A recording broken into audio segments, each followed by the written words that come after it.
uma universidade americana, um debate. Como a gente se sente bem quando um brasileiro está no debate e fala coisas que é um pensamento coletivo. É uma coisa tão bonita que ele falou que nós vamos repetir aqui. Ele é Cristóvão Buarque, ele não está sendo entrevistado. Mas nessa universidade americana, ele foi perguntado sobre o que ele pensava da internacionalização da Amazônia. Quem perguntou disse que esperava a resposta de um humanista e não de um brasileiro. Esta aqui foi a resposta de Cristóvão Buarque. Como brasileiro, eu simplesmente falaria contra a internacionalização da Amazônia. Por mais que os nossos governos não tenham o devido cuidado com esse patrimônio, ele é nosso. Como humanista, sentindo o risco da degradação ambiental que sofre a Amazônia, eu posso imaginar a sua internacionalização como também de tudo mais que tem importância para a humanidade. Se sob uma ética humanista a Amazônia deve ser internacionalizada, internacionalizemos também as reservas de petróleo do mundo inteiro.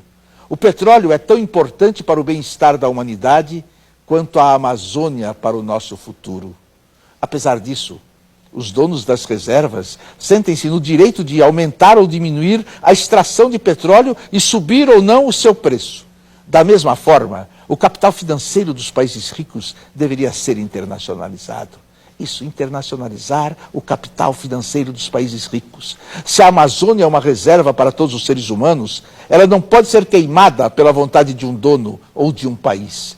Queimar a Amazônia é tão grave quanto o desemprego provocado pelas decisões arbitrárias dos especuladores globais. Nós não podemos deixar que as reservas financeiras sirvam para queimar países inteiros na volúpia da especulação. Antes mesmo da Amazônia, eu gostaria de ver a internacionalização de todos os grandes museus do mundo. O Louvre não deve pertencer apenas à França. Cada museu do mundo é guardião das mais belas peças produzidas pelo gênio humano. Não se pode deixar que esse patrimônio cultural, como o patrimônio natural amazônico, seja manipulado e destruído pelo gosto de um proprietário ou de um país. Neste momento, as Nações Unidas estão realizando o Fórum do Milênio, mas alguns presidentes de países tiveram dificuldades em comparecer por constrangimentos na fronteira dos Estados Unidos.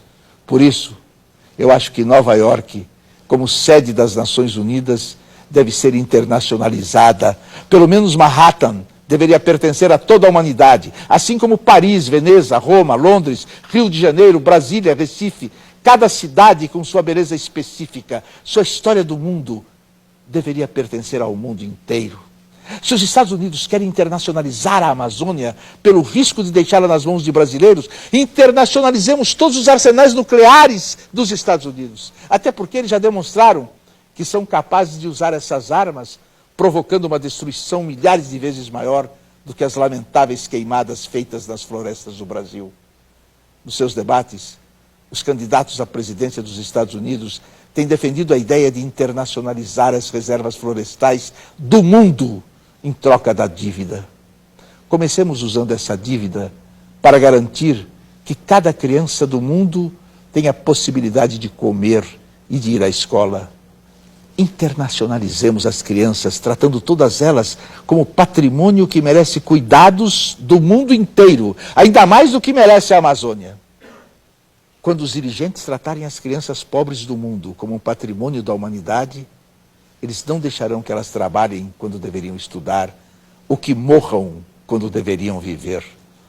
Como humanista, eu aceito defender a internacionalização do mundo, mas enquanto o mundo me tratar como brasileiro, eu lutarei para que a Amazônia seja nossa, só nossa. Meus caros, olhem só que provocação maravilhosa. Essa resposta de Cristóvão Buarque foi publicada no New York Times, no Washington Post, nos maiores jornais da Europa e Japão, em agosto de 2001. Não foi publicada no Brasil.